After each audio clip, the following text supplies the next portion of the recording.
Attention, les opinions que vous allez entendre dans ce podcast sont le fruit d'une intense réflexion, mais d'absolument aucune recherche concrète, comme toute émission de débat divertissement qui se respecte. Si vous pensez que Mythe l'imitator, c'est probablement vrai. Si vous voulez vous en plaindre, je suis sûr que vous savez déjà comment vous y prendre. Tut tut, les rageux.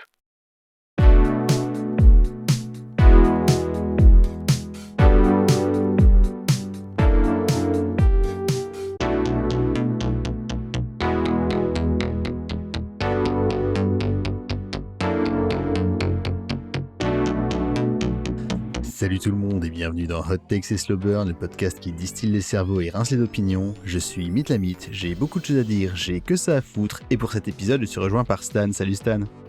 Bonsoir. Alors Stan, est-ce que tu veux te présenter aux gens qui nous écoutent ? Oui, et je dois dire que la légende est vraie, tu t'as vraiment fini ta phrase, t'as lancé ton intro premier coup, impeccable. Comment tu fais ? C'est des années et des années de pratique. Vache. Du coup, oui, Stan, donc alias Aitor, le capi-chef pour la private joke du podcast Expédition, également du Facteur qui est en hibernation depuis plusieurs mois. Amateur de musique, de jeux vidéo, vous pouvez me retrouver un peu partout sur Twitter. Et puis surtout, ouais, sur Expédition, le podcast musical qui explore un genre par émission. Et je suis quelqu'un de généralement assez véhément. C'est pour ça que je suis très très heureux de passer dans cette émission. Parce que ça va être marrant, il est 2h30 du mat, je viens de m'ouvrir une bière, je sors du boulot. Il n'y a rien qui va dans cette phrase. Bah c'est formidable. Donc effectivement, les conditions du direct, on enregistre effectivement à 2h30 du matin. Tout va très bien, ça va être un grand moment de radio. Stan, c'est toi qui avais lancé l'idée qu'il y avait des éléments dans Hot Takes et Slow Burn qui te donnaient envie de participer à une émission sur un sujet en particulier. Et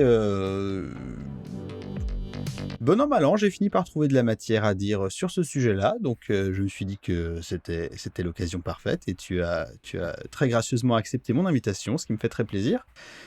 Et donc, nous allons pouvoir parler de ce sujet. Est-ce que tu veux bien dire à nos auditeurs, nos auditrices, quel va être le sujet de cette émission ? Et oui, alors le sujet, ce sera simplement la difficulté dans les Dark Souls et plus généralement dans les jeux From Software, parce que je pense qu'on va un peu dériver sur les autres. Oui, absolument. On risque même de dériver très très vite puisque nous allons lancer le sujet avec quelque chose qui s'est passé il y a environ 6 mois. Alors, c'est bien pratique parce que j'avais lu il y a longtemps sur un blog que quand on veut parler de quelque chose, il vaut mieux en parler 6 mois avant ou 6 mois après, plutôt que de parler pendant que ça arrive, histoire d'être un peu plus à tête reposée. Et donc, on va parler un petit peu de Elden Ring qui était sorti donc, au printemps 2022, donc cette année pendant qu'on enregistre. Et qui avait fait beaucoup parler, comme à chaque fois qu'un jeu From Software avec quelque part la patte de Hidetaka Miyazaki est dessus, à savoir, voilà, le jeu, il est difficile, on meurt beaucoup, on perd ses ressources, et ça pose des questions sur qu'est-ce que c'est la difficulté dans un jeu vidéo, et pourquoi, parfois, on a envie de se demander si c'est encore quelque chose de notre époque. Mais ne mettons pas la charrue avant les bœufs. Est-ce que tu veux nous parler un petit peu plus en détail de comment ça marche, la difficulté dans un jeu de type Dark Souls ou Bloodborne ou Elden Ring ? Et déjà voilà, première hot takes, les Souls ne sont pas compliqués ni difficiles. Ils sont exigeants. Dans le sens où un jeu difficile, c'est un jeu, je trouve, comme Resident Evil 4 a pu l'être en son temps, où il y a une vraie difficulté par la gestion des munitions, des ennemis, de la courbe de difficulté. Les Dark Souls sont juste, principalement le 1, extrêmement exigeants.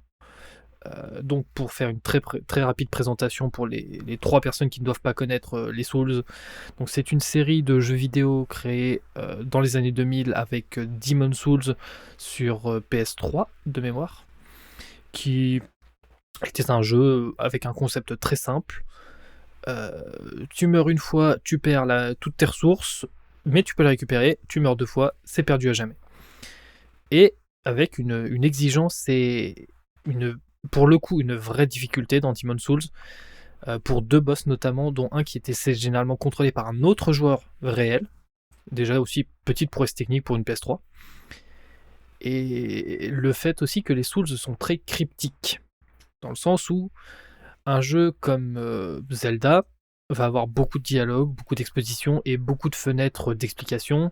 Appuie sur A pour faire ça, appuie sur ta, voilà l'arbre magique, ça c'est voilà, tout est expliqué. Dark Souls, c'est voilà une épée, vas-y, globalement. Et est arrivé après Demon's Souls, qui avait son petit succès.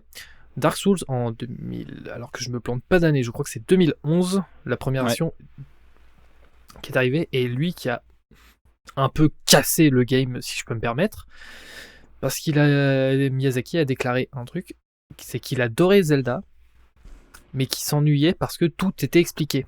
Il n'y avait pas de recherche, il y avait juste du développement d'univers, ce qui est en soi sympa. Donc il s'est dit, moi je vais faire comme je veux, et l'intégralité de l'histoire est racontée par des descriptions d'objets, par des suppositions, par des phrases cryptiques qu'on comprend à la fin de la 2e fois qu'on fait le jeu, par des détails de l'histoire, des détails de mobs, notamment certains PNJ ou cadavres de PNJ, parce que la mort est omniprésente.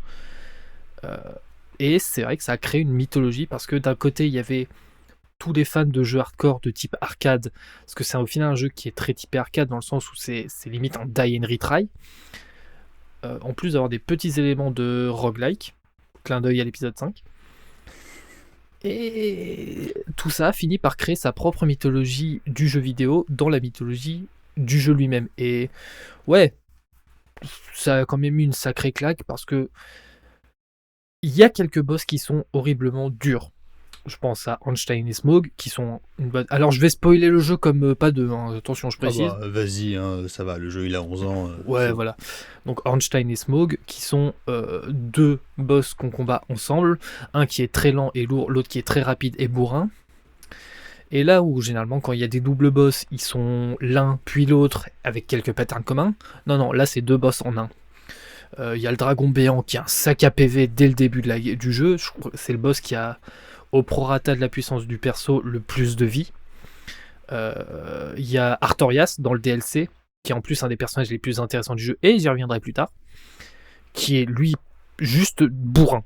Voilà, ils se sont dit, ils ont trouvé que le premier jeu était trop simple, on va les faire pleurer. Il y a eu ça, il y a eu plein de petits trucs comme ça, et ou des fois des erreurs de level design, comme le démon Capra, qui fait à lui tout seul 1/3 de son arène, qui lui est difficile par le contexte. Et à part le fait qu'on conduise un tractopelle chargé, Dark Souls 1, il est pas compliqué. C'est des patterns simples, visibles, c'est des chemins très facilement indiqués. On passe la zone de tutoriel, il faut déjà la passer le tutoriel, et en fait on a 2 chemins qui s'offrent à nous. Soit on monte, soit on descend. Quand on descend, on se rend très vite compte que les ennemis ont 12 fois plus de vie que nous on fait d'attaque. Ça doit pas être par là. Donc on monte. On monte, et là les ennemis sont à notre niveau. Donc la courbe elle nous suit, on voit le premier boss, et en fait, oui, la difficulté c'est qu'on conduit un tractopelle, parce que le 1 il a une maniabilité horrible de nos jours. Ouais, oui, ça c'est effectivement c'est un point qui est resté après et qui est devenu un petit peu central dans pas mal d'autres jeux vidéo, ça a beaucoup influencé, c'est que les Dark Souls, et notamment le premier Dark Souls, c'est des jeux où quand on appuie sur un bouton, le personnage va faire l'intégralité de l'animation de son action et il n'y a rien qu'on puisse faire pour l'en empêcher. Ce qui veut dire qu'on ne peut pas bourriner sa manette comme un sac, on n'a aucun garde-fou. Une fois qu'on a appuyé sur un bouton, on doit patiemment attendre la fin de l'animation ou se prendre une poutre dans les gencives pour pouvoir passer à autre chose. Et je pense que c'est un petit peu la source de cette aura de difficulté du jeu, au-delà de tout l'aspect cryptique, parce que là où tu as raison en citant Miyazaki, c'est que c'est très proche de Zelda 1. On te donne une épée, on te dit vas-y, et puis après tu te débrouilles. Et ça, le premier Zelda sur NES faisait ça extrêmement bien. Et donc, oui, le côté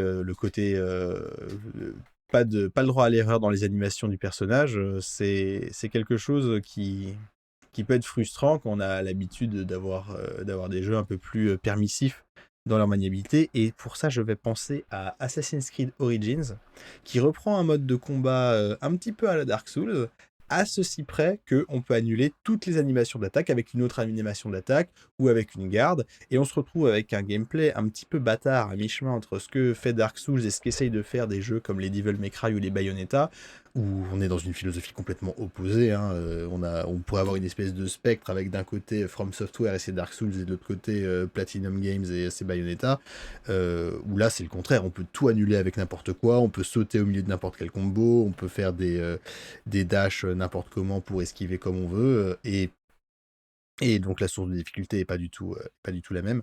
Mais le truc, c'est que ce Assassin's Creed Origins qui essaie d'avoir un gameplay un petit peu à mi-chemin, et ben ça marche pas très bien.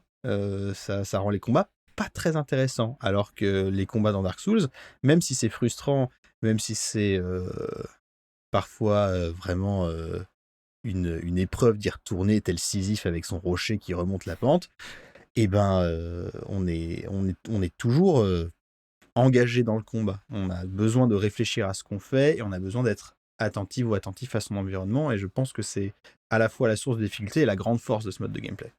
Ouais.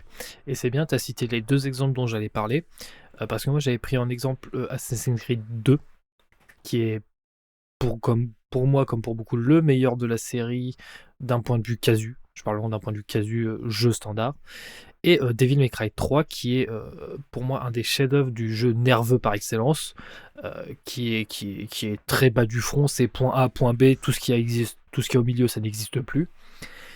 Et c'est des jeux qui sont différents, c'est des jeux qui sont difficiles par la difficulté croissante des PV et des points d'attaque. C'est des statistiques qui sont de plus en plus grandes. Là où Dark Souls, concrètement, là où c'est compliqué, c'est de bien maîtriser son personnage, ses attaques, quelles armes utilisent quelles actions, sachant qu'un point que je vais citer tout de suite, c'est que même quand on n'a pas les statistiques dans Dark Souls, on peut utiliser les armes, mais on les utilisera mal. Et plus on a les bonnes stats, mieux on les utilise. C'est un point de gameplay qui est tout simple, qui est très logique, mais qui est très réel. Et dans un univers médiéval fantastique aussi absurde et barré que peut l'être Dark Souls quand il s'y met, avoir à ce point du réel, ça crée forcément une frustration et même presque une dissonance cognitive. On se demande, mais pourquoi ça, c'est aussi irréaliste et ça, c'est aussi palpable? Et la réponse, elle est très simple d'après moi, c'est que Miyazaki, il a grandi, enfin, il a passé la majorité de sa vie d'adulte dans les années 80-90. Il a dit lui-même qu'un de ses jeux préférés, c'était Contra 2. Si vous avez fait une fois dans votre vie un Contra, vous savez que le jeu, il est dur, mais pas juste exigeant, il est dur. Et je peux aussi citer un summum du jeu difficile, Super Ghouls and Ghosts, qui lui pareil, dont d'ailleurs est inspiré Dark Souls pour le côté de une sauvegarde, pas plus. Ce Super Ghouls and Ghosts sur Super NES, le roi Arthur doit aller sauver la princesse, voilà, bateau. Il se fait toucher une fois, il perd son armure, il se fait toucher deux fois, tu recommences. Plus simple. Et ce genre de jeu ont créé toute la part des Die and Retry, jusqu'à arriver en 2011 à Dark Souls, qui, grâce à... Alors j'y reviendrai après. Qui contrebalance une exigence. C'est le pire de la série. Niveau exigence, je trouve que le 1, c'est le pire de tous les FromSoft. À égalité avec... j'ai oublié son nom, c'est triste. C'est dommage. Ouais, le jeu de samouraï, l'asiatique, c'est... Sekiro Shadows Die Twice. Sekiro, merci. À égalité avec Sekiro, parce que Sekiro, pour moi, c'est une erreur qui fait qu'il est aussi exigeant. C'est les idéogrammes qui n'ont aucun code à part t'apprends l'idéogramme, point. Voilà, on en parlera plus tard. Mais là où Dark Souls est pour moi juste exigeant et pas dur, c'est le génie du level design. Je pense ne jamais assez parler du génie de ce level design.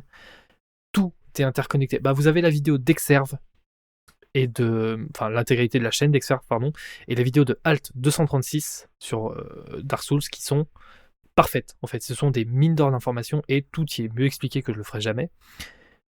Et tout ce qui pourrait passer pour des défauts est tellement maîtrisé et cohérent qu'au final, oui, on affronte un double boss quasiment impossible au début du jeu. Je dis bien quasiment.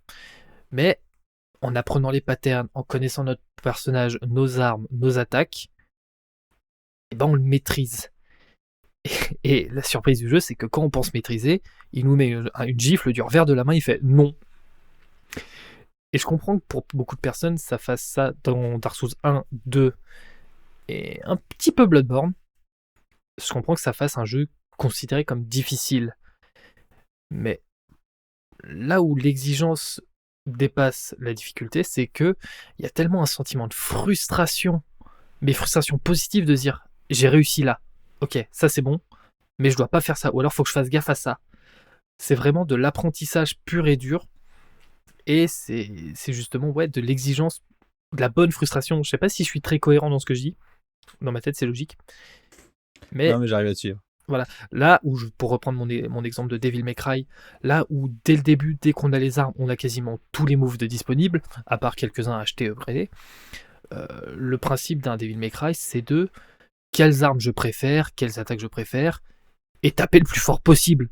Je me souviens de Devil May Cry 3 avec Nevan, le boss vampire. Il n'y a pas de stratégie, elle fait des éclairs, on s'éloigne, elle en fait plus, on avance. Quand on se bat contre Virgil, c'est pareil, il fait son attaque, on recule, il a fini, on avance. Dark Souls, dès le premier ennemi, vous savez que si vous foncez tête baissée quand il attaque pas, c'est une mauvaise idée. Et c'est ça que je trouve incroyable et qui donne son aura de puissance et qui a été imité par un nombre innombrable de jeux depuis. Je pense à Nioh, je pense à un que j'ai fait il y a pas longtemps qui était pas ouf, dont j'ai complètement oublié le nom, mais c'est pas grave. Tous les nouveaux Souls-like, les jeux qui se veulent difficiles, mais qui ne maîtrisent pas bien les éléments d'exigence, qui rajoutent de la difficulté. Ce qui est d'ailleurs la grosse star pour moi du 2, c'est que le 2, Dark Souls 2 est vachement moins exigeant et beaucoup plus dur pour la difficulté, et moins cohérent. Là où un Elden Ring, pour le peu que j'y ai joué pour l'instant, réussit vraiment à reprendre cette alchimie, en plus de rajouter quand même un univers vachement moins cryptique que les Souls. Et voilà. Et pour juste terminer avec l'univers, la partie univers du 1, il y a aussi une exigence et peut-être une difficulté de compréhension. Voilà, on part dans la méta-difficulté, c'est plus la difficulté du jeu, mais à le comprendre. Du fait qu'il n'y a pas d'histoire linéaire dans Dark Souls. Il y a limite pas d'histoire. On est un mec random. On peut être l'élu de la prophétie, comme on peut être juste un pélon. Et si c'est nous, tant mieux. Si c'est pas nous, tant pis. Et se dire qu'en fait, on est le perso principal, mais pas le héros, bah déjà, c'est bizarre. Oui, mais en même temps, c'est pas...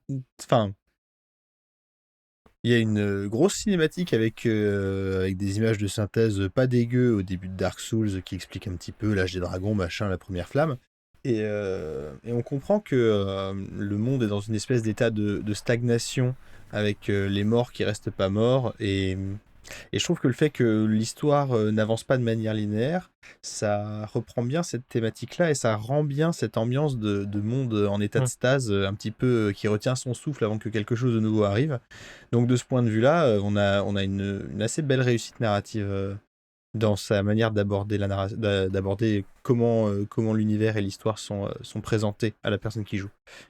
C'est presque une non-narration, dans le sens où la quasi-intégralité de ce que je sais sur Dark Souls, je l'ai appris grâce à des vidéos, à des guides, à des mecs qui ont analysé tous les fichiers du jeu, les descriptions. Par exemple, un exemple tout bête, je vais du coup reparler d'Artorias. Artorias qui est un des personnages centraux de toute la série des Souls. On s'en rend pas compte dans le 2L3 au début, mais c'est un personnage extrêmement important parce que à la fin de l'âge du feu, c'est l'âge des ténèbres. Je n'ai pas besoin de définir pourquoi c'est pas ouf pour les humains.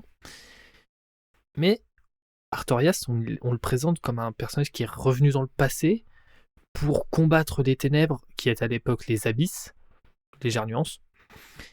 Mais ça nous est pas expliqué. On sait juste qu'il y a un chevalier qui est revenu dans le passé, qui est devenu fou. Et on comprend pas. On voit un chien dans la forêt qui garde une tombe. D'ailleurs, Sif, un des meilleurs boss du jeu. Incroyable. Ouais, le loup géant avec une épée Oh dans là la là. gueule, bon concept de base. Bon concept. Le fait qu'il ça c'est un peu un élément de game design que j'adore. Il boite quand on lui fait des dégâts. C'est un détail, je trouve ça incroyable. Et si on fait le DLC avant d'arriver là, vu qu'on croise Sif dans le passé, techniquement, en fait, il nous reconnaît et ça lui fait mal au cœur de nous combattre. C'est plein de petits éléments, mais en fait, on n'a pas de narration. Concrètement, dans le jeu, dans le DLC, on arrive juste à un mec dans une arène qui vomit des machins violets et qui nous tatane la tronche. Mais quand on lit les descriptions, quand on recroise telle et telle réplique, on se rend compte que en fait, c'est le roi qui avait 4 chevaliers. Donc Goff l'archer, Ornstein, tiens, encore lui, le chasseur de dragons, Artorias, le marcheur des abysses, et une assassine qui préfère ne pas avoir son nom divulgué. Voilà, ça c'est dans le lore. On croise les 4, et il y en a 2 qui essayent de nous buter, clairement. Mais on apprend plein de trucs. On apprend que Goff est aveugle, mais en fait non, parce que c'est une blague, c'est quelqu'un qui lui a bouché son casque et il l'a jamais enlevé. Et bah tiens, c'est le très, très bon exemple de quand je parlais de narration non linéaire. Tout le monde nous parle de Goff comme un archer aveugle. C'est même son nom, c'est Goff l'archer aveugle. Sauf qu'en fait, si on le tue, parce que tous les PNJ sont, on peut les tuer, on peut tuer tout le monde. Si on tue Goff, on récupère son casque, et dans son casque, la description c'est il y a une espèce de résine opaque collée à l'intérieur, comme si quelqu'un avait voulu lui faire une blague. Et là on se rend compte qu'en fait il est juste pas aveugle. Ce qui l'empêche pas, sans rien voir, de descendre un dragon. Oui, parce que oui, j'ai vu cette scène dans une vidéo, genre il prend un sapin gigantesque, il le met sur son arbre, il plante le dragon avec. Voilà. Calamite aussi, pire boss du jeu. 85% de résistance dans tous les domaines. Une horreur. Bon, voilà, c'est... Voilà. Tiens, lui par exemple, c'est un boss qui est purement dur pour être dur. C'est pas de l'exigence. Mais Oui. c'est le seul. Parce que des fois, t'as beau jouer parfaitement, c'est le boss qui va gagner. Alors que tous les boss, entre guillemets, d'histoire du jeu, c'est-à-dire tous ceux qui ne sont pas optionnels, si on les apprend par cœur, on doit les battre. Et c'est valable pour Dark Souls 2, pour le 3, même si le 3, ils ont un peu augmenté la vie des boss trop significativement, je trouve. Mais c'est contrebalancé par de la maniabilité, donc c'est pas grave. Sekiro, qui a tout un univers différent, mais qui n'est a priori pas si éloigné, où c'est pareil, tout est là, tout est toujours cohérent, mais il y a une vraie exigence de je dois d'abord maîtriser le jeu et mon personnage pour maîtriser le boss. Oui, bah, c'est... Effectivement, c'était pareil avec Bloodborne. Moi, le seul FromSoft que j'ai fini, c'est Bloodborne. Qui est très cool. Qui est très chouette, effectivement. Et c'est vrai que il y a besoin de savoir ce que font les boss pour savoir ce qu'on fait. Et ça a été un petit peu poussé à son paroxysme avec Sekiro et son système de parade, où le jeu avait été finalement comparé à un jeu de rythme. Un petit peu comme en son temps Dragon's Lair sur borne d'arcade et sur NES d'ailleurs. Et donc c'est vrai que finalement c'est l'idée d'avoir ce réflexe. On voit cette animation là à ce moment-là et on sait que ça veut dire qu'il faut appuyer sur ce bouton-là de cette manière-là. Et c'est cet apprentissage qui va s'ancrer dans notre mémoire musculaire et qui va nous permettre de triompher. Et comme tu disais aussi, là où c'est ce qui rend le jeu dur, c'est l'animation est lente et on est obligé de la subir. Il y a des frames d'invulnérabilité, je la refais. Il y a des frames d'invulnérabilité pendant les roulades, c'est même devenu un sacré mème avec le guide good, mais c'est pas pour autant que on est invulnérable tout le temps et la roulade met son temps quand même.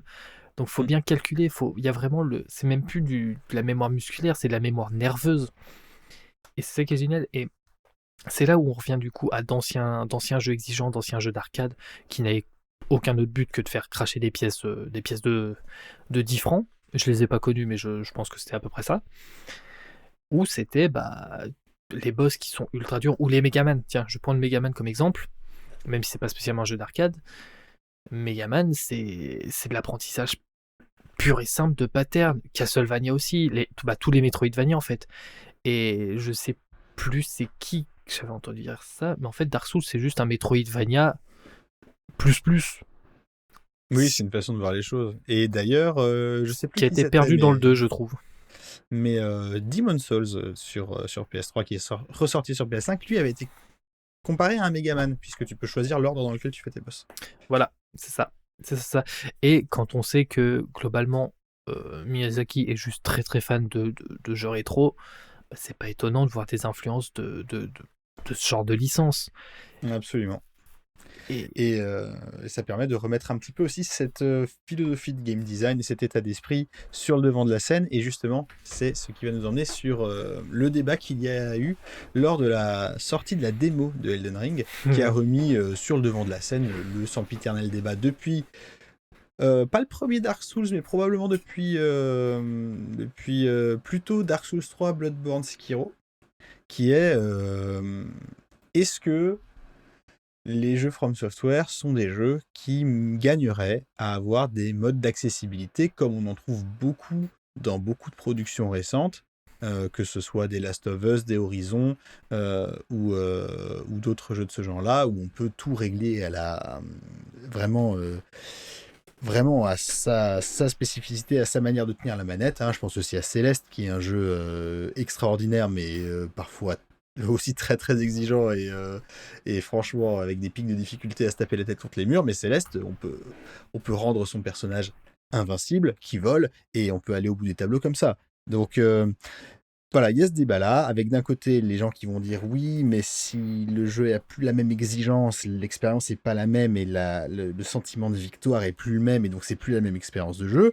Et de l'autre côté, il y a l'argument oui, mais il y a tout un pan du public qui n'a accès à 0,5% de l'expérience au mieux, parce que le premier boss de la première minute du tuto, c'est déjà trop leur demander.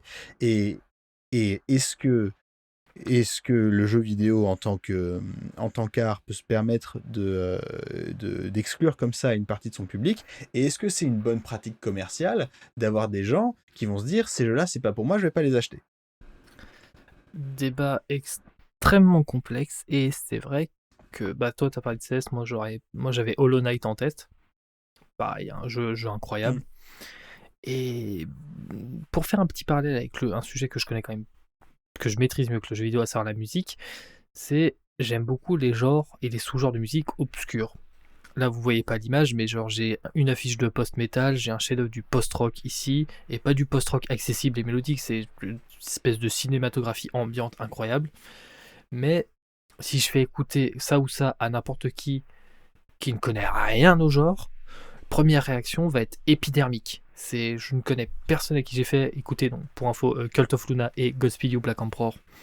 Je connais personne à qui je les ai fait écouter la première fois qui m'ont fait « Ouah, c'est génial, j'adore !» Non, première réaction, c'est « Nyeh !» Soit ils comprennent pas, soit ils sont révulsés. Et dans le jeu vidéo, surtout dans le jeu vidéo moderne, qui a quand même beaucoup tendance à faciliter les choses, je crois que c'est Pseudoless qui avait fait un très bel épisode de Red Barrel sur ce qu'on pourrait appeler les visions d'aigle ou les visions spéciales qui indiquent le jeu en fait. C'est faut que tu ailles faire ça là-bas, par ici. Ouais, c'est cool. Mais du coup, ça sert à quoi d'explorer la map qui fait 50 gigas? C'est un truc qui m'a surtout frappé Oui, avec. tout à fait. C'est un truc qui m'avait beaucoup frappé avec les Assassin's Creed qui se sont facilisés de. Eux, par contre, ils sont vraiment facilisés au fur et à mesure. Et Hitman. J'aime beaucoup la série des Hitman, mais il faut avouer que depuis le remake, à part le côté je cherche comment faire ça ou ça, tout est indiqué. Et il n'y a pas le côté recherche, découverte, erreur. Mais de l'autre, je comprends que on parle des Souls comme des monuments du jeu vidéo, au point où Dark Souls 1 pourrait être considéré comme un chef-d'œuvre moderne. J'emploie le mot chef-d'œuvre comme vraiment si ce n'est le meilleur jeu des années 2010 pour moi. Je comprends qu'on puisse vouloir y jouer, d'après l'aura, la réputation. Bah oui. Mais quand on arrive au premier boss, et que même si on comprend ce qu'il faut faire, on se fait éclater à coups de massue, oui, ça donne pas envie de continuer. Et Est-ce qu'on gagnerait à avoir des modes de difficulté? Je suis pas sûr. Mais dans l'état actuel, je pense que les deux côtés du débat ont raison, en fait. Et je me mouille pas trop avec cette réponse, hein, mais clairement, C'est vrai, et même, moi je m'attendais à des vitupérations et des envolées lyriques. Je suis peux en presque faire. déçu. Si tu veux, je peux en faire sans problème, parce que là, je suis à peu près objectif sur le débat. Moi, maintenant, mon avis personnel, et c'est vrai qu'à la limite, on est là pour ça, donc à la limite, autant que je lance la véhémence tout de suite. Alors, désolé, je vais être un petit peu grossier. Si tu voudras biper, bip, voilà. Arrêtez de nous casser les couilles avec la difficulté. Le jeu est dur, nique-toi. Voilà, le jeu est dur, tu ravales ta fierté. Tu vas te le faire, ce boss, et s'il doit te tataner 430 fois avant d'y arriver, bah tu te fais tataner 430 fois. Je vais reprendre l'exemple du démon Capra. Le démon Capra, c'est actuellement le boss qui m'a le plus tué dans tous les jeux vidéo confondus. Il doit être à plus de 80 fois. Parce que son arène est horrible. C'est une arène qui doit faire, allez, 5 mètres par 10, et lui, il en fait 3 de haut. Voilà, ça vous donne une idée. Allez chercher des combats, c'est ridicule. Et en plus, il a 2 chiens qui te sautent dessus dès que tu rentres dans l'arène, ce qui fait que si tu rates le timing, mais à la demi-seconde près, et encore je pense que je suis généreux, tu peux tout de suite recommencer, tu meurs. Et il suffit que tu aies sauté trop tôt, t'es trop loin, et tu ne récupères pas tes âmes. Donc ce qui fait, c'est que la réaction des gens normaux et des joueurs casus, c'est chiotte. Ouais. Fais chier, rage quitte. Bah, ironiquement, le démon Capra, moi je joue une pyromancienne et ça s'est plutôt bien passé. Oui, alors, la pyromancie dans Dark Souls 1, c'est cheaté. C'est clairement complètement fumé. Attends, ça fait partie du jeu. Mais pour faire une première run du jeu, c'est très très bon parce que ça permet de jouer en mode entre guillemets facile. Et c'est là où justement mon envolée va faire, c'est que le jeu a un système de difficulté. Il s'appelle le joueur. Non, il s'appelle le joueur. Parce que Dark Souls est un jeu où les stats sont entièrement personnalisables. Si on veut jouer un Grudu qui a 2 d'intelligence et 455 points de force, on peut. Mais les armes, les sorts, les miracles, c'est pas la même chose. Ou autres demandent certaines caractéristiques et capacités. Et certaines sont plus efficaces et plus faciles à utiliser que d'autres. Et je pense qu'en fait, la vraie difficulté, facile, moyen de ça, c'est quelle est la facilité d'utilisation d'un build et la facilité d'accès. Parce que les 2 builds les plus faciles, c'est chevalier en armure avec la Claymore qu'on chope assez tôt dans le jeu. La Claymore, on la chope dans le bois de Noirsouche, je crois, de mémoire, avec l'armure emblématique du jeu. Ou la hallebarde en dessous avant la forteresse de Seine. Enfin bref, la hallebarde et pyromancie, voilà, c'est les 2 builds faciles du jeu. Avec ça, les ennemis restent à plus de 2 mètres, les attaques sont simples, rapides, efficaces, on appuie, c'est mort. Ensuite, il y a tous les builds dague, épée, ce qu'on pourrait appeler fouet, les builds défensifs, qui eux vont déjà demander plus de réflexion, un peu plus de maîtrise. Ensuite, il y a les builds difficiles, de type les builds arc. Pour une fois qu'on a un jeu où déjà l'arc c'est pas complètement pété, salut Skyrim. Ou justement les builds miracle, prêtre et sorcellerie. La sorcellerie, c'est une purge avant d'être très haut niveau. Sauf que pour atteindre le très haut niveau, vous allez en chier. Vraiment, même moi qui connais le jeu quasi par cœur, j'en chie toujours autant avant d'arriver à Anor Londo. Mais quand on connaît les mécaniques, les tricks, les trucs, ça appuie ça, puis des fois c'est juste du hasard pur, et ben en fait, on finit par avoir le même jeu. Et je reprends l'exemple de Sekiro. Pour moi, la grosse difficulté de Sekiro, c'est plus ou moins le côté jeu de rythme en fait. Si on est de base sur un jeu très jeu de rythme, ça va être un jeu qui est relativement facile. Parce qu'au final, ça apprend, on sait, on a vu. Et quand on commence à arriver sur un jeu plus abstrait, à base de grappins, de bras bioniques, plus d'esquive et de réflexion, limite un jeu plus de stratégie qu'un jeu d'action, on sera sur un jeu qui aura une difficulté beaucoup plus haute, avec justement la satisfaction de se dire « Ouais, je Je l'ai eu, je l'ai buté, qui arrive à peu près à chaque boss, même quand on connaît le jeu. Et ce qui est pour moi le gros point positif au final d'une exigence comme ça, c'est que pour reprendre Assassin's Creed, ou un jeu un peu plus linéaire comme pourrait l'être un Devil May Cry ou même Resident Evil, quand on arrive à un boss, on est plus soulagé de l'avoir battu que à célébrer sa victoire. Dark Souls, abattre un boss, c'est une montagne, c'est incroyable, c'est génial, c'est champagne. Et c'est encore pire dans Elden Ring.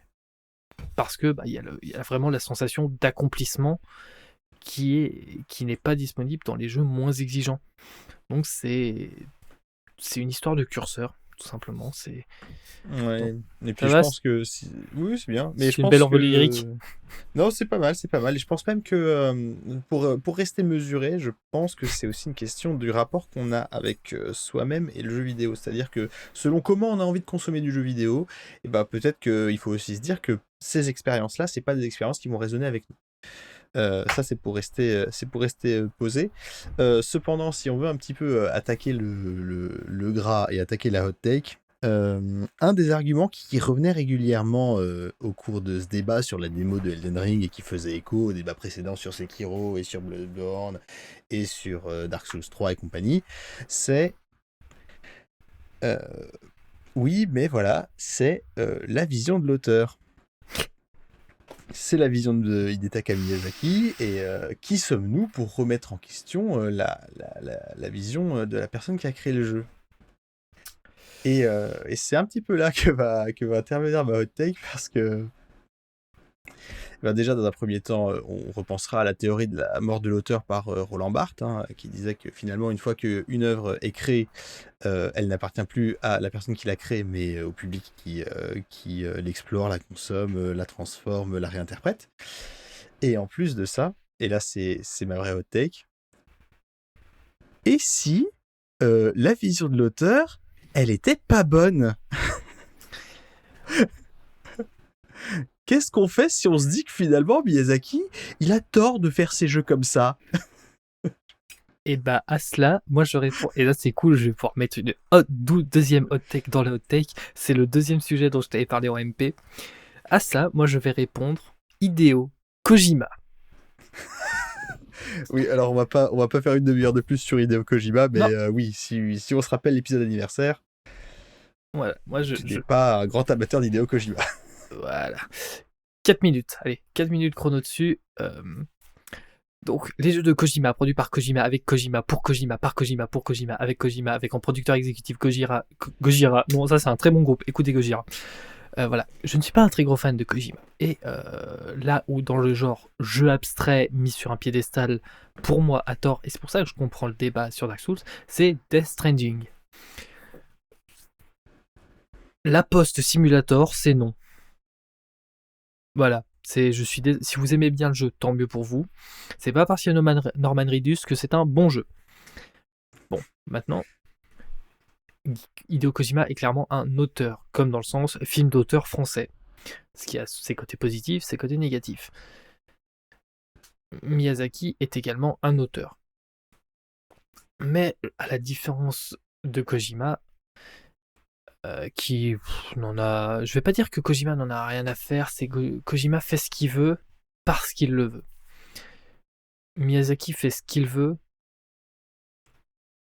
pour ses joueurs, dans le sens où, vu qu'il veut un jeu qui lui plaise à lui d'abord, il sait qu'il y aura forcément des gens qui vont aimer.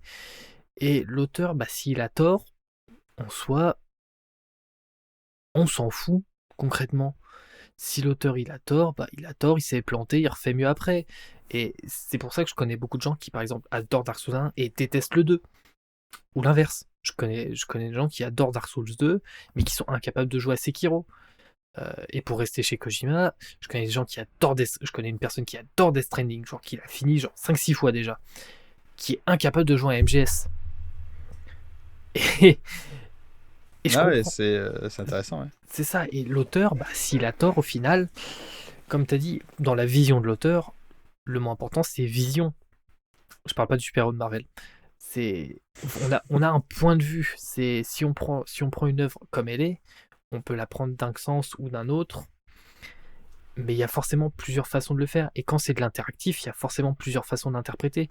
Je vais prendre comme exemple simple Shadow of the Colossus. Voilà, moi je vais te poser une question très simple. Est-ce que tu l'as fait déjà? Je pense que oui. Le jeu m'est tombé des mains. J'étais sur le colosse qui était un oiseau géant et j'en ai eu marre. Avion? Ou genre au début du jeu? Plutôt au début du jeu du coup?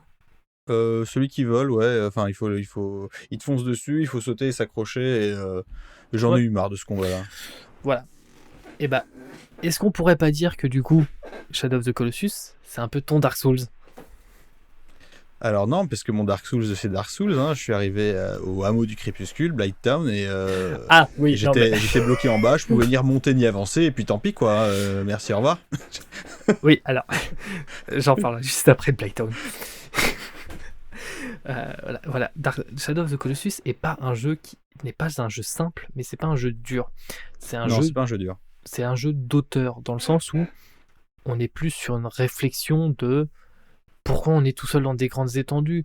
Il y a tout un... Alors là, je vais pas le spoiler parce que la fin est incroyable, mais il y a tout un débat philosophique interne sur le manichéisme et qu'est-ce que le bien, qu'est-ce que le mal, qui est incroyable. Vraiment, fabuleux. Et c'est pour ça bah tiens, c'est une très bonne chose, parce qu'au final, on apprend que tout n'est ni blanc, ni tout blanc, ni tout noir. Et c'est normal. Il y a forcément des parts du débat qui auront raison, il y aura forcément qui auront tort. La vision de l'artiste, bah... Ouais, on s'en tape. Si vous aimez le jeu et ce qu'il représente, tant mieux. Moi, j'adore le côté cryptique, j'adore dans Elden Ring passer 2 heures à regarder chaque élément d'équipement, la description, essayer de retrouver des croisements. J'adore faire ça. Alors que essayer de surinterpréter la moindre syllabe, la moindre phrase dans Death Stranding, ça me fait chier. Parce que l'univers m'accroche moins, la vision m'accroche moins, là où le jeu veut l'emmener, c'est un point qu'on n'a pas soulevé, mais c'est vrai que le jeu veut forcément emmener le joueur quelque part. Là où dans Shadow of the Colossus, c'est étonnamment simple. Tu as battu ce colosse, le prochain est là-bas. Ouais. Mais c'est la seule indication, au final. Il y a... Oui, mais c'est en même temps la seule indication, c'est en même temps tout ce qu'il y a dans le jeu. Voilà, le jeu est très simple, c'est un boss rush. C'est un boss rush qui est incroyable, comparé à un jeu qui nous fait passer par 14 fois le même endroit comme MGS1. MGS1 qui n'est pas un bon jeu et qui, dès l'époque de la PlayStation 1, n'était pas un bon jeu. Je suis désolé. Les contrôles sont atroces. Alors, 30 secondes là-dessus. Les contrôles de MGS1 sont une purge. Voilà. J'ai fini ma haine sur Kojima.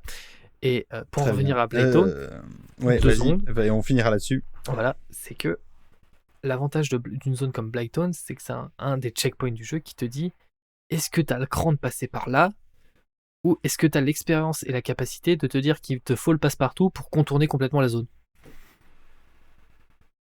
Et c'est ça que j'adore dans la difficulté de Dark Souls, c'est qu'en fait c'est vraiment de l'expérience à avoir. C'est est-ce que tu sais ce qu'il faut faire pour te faciliter toi-même le voyage. Et c'est ça qui est génial, parce que quand tu dis ouais c'est bon je maîtrise, bah au final il y aura toujours la gifle d'un boss qui est juste imprenable au début. Oui, ça c'est sûr. Et c'est pour ça que pour moi Dark Souls et Dark Souls 2, 3, Bloodborne, etc. sont des jeux incroyables, c'est que ils sont parfaitement rythmés et mesurés dans leur exigence et du coup dans leur difficulté. Et ça me permet aussi de dire que comme ce sont des jeux qui sont basés sur l'apprentissage par cœur, il retrouve beaucoup la courbe de difficulté Sega des années 90, et donc finalement, on pourrait dire que les jeux Sonic sont aussi un petit peu des ancêtres des Dark Souls. Voilà, on va arrêter l'émission là-dessus. Merci beaucoup Stan d'avoir accepté mon invitation, j'ai beaucoup aimé parler avec toi. Est-ce que tu veux nous redire où on peut retrouver Expédition et tes autres créations ? Oui, alors 2 ans tu viens de me griller les neurones, c'est vrai que j'avais jamais fait le rapprochement entre Sonic et Dark Souls, mais c'est incroyable. Oui, alors vous pouvez me retrouver donc sur Ocha, Spotify, Deezer, Podcast Addict avec Expédition, donc avec mes deux comparses Cédric et Léo, que je salue amicalement. Vous pouvez me retrouver sur Twitter où je déblatère beaucoup de conneries et ça c'est drôle, et un peu de musique de temps en temps. Et vous pouvez aussi me retrouver sur YouTube, c'est vrai, j'avais oublié ça, où j'interviewe des gens pour parler musique. Si vous avez aimé mon intervention, bah, c'est cool, hein, lâchez un pouce bleu à monsieur Alamite ici présent, parce que c'est vachement cool son podcast. Je vais juste faire un petit salut au Discord de Écoute ça / Reconversion, qui sont des gens incroyables, fabuleux, doux et soyeux. Allez dessus, c'est le Discord du podcast français en fait, limite, où il y a... on doit être une vingtaine à avoir notre podcast là-dessus, c'est très cool. C'est une très chouette communauté, ouais. Ouais, ils sont adorables. Et merci pour l'invitation, c'était adorable de monologuer à moitié sur Dark Souls, j'adore ce jeu. Et je n'ai rien d'autre à rajouter, donc je vais rajouter une de mes propres habitudes à ton podcast, c'est le mot de la fin random, donc moi je vais dire austère. Très bien. Eh ben, avant de se quitter, je vous rappelle que Hot Takes et Soulburn est un podcast studio cartoncé. N'hésitez pas à aller écouter Pragmastic, l'autre podcast du réseau, le podcast qui vous parle d'expériences de jeu. Je tiens à remercier Paul pour le montage, à remercier Vincent pour la voix off au début de chaque épisode, remercier Simon pour la musique du générique. Retrouvez la chaîne YouTube de Simon dans la description de l'épisode. Retrouvez Hot Takes et Soulburn sur les réseaux sociaux Instagram et Twitter @takesburn. Envoyez-moi vos mails d'insultes à hottakes.soulburn@gmail.com. Retrouvez-moi sur toutes les plateformes, non pas Ocha mais PodCloud, Spotify, Apple Podcast et tous vos podcatchers préférés. J'aime moi-même aussi beaucoup Podcast Addict. Et puis je pense que j'ai à peu près tout dit. Envoyez-nous des étoiles évidemment et puis des commentaires, on adore ça. Et ben voilà, donc mon mot de la fin ce sera cactus. Et puis on se retrouve dans 2 semaines. D'ici là, je suis toujours Mythe la Mythe et continuez d'ouvrir votre esprit en jouant à des jeux vidéo. Allez, salut tout le monde. Salut.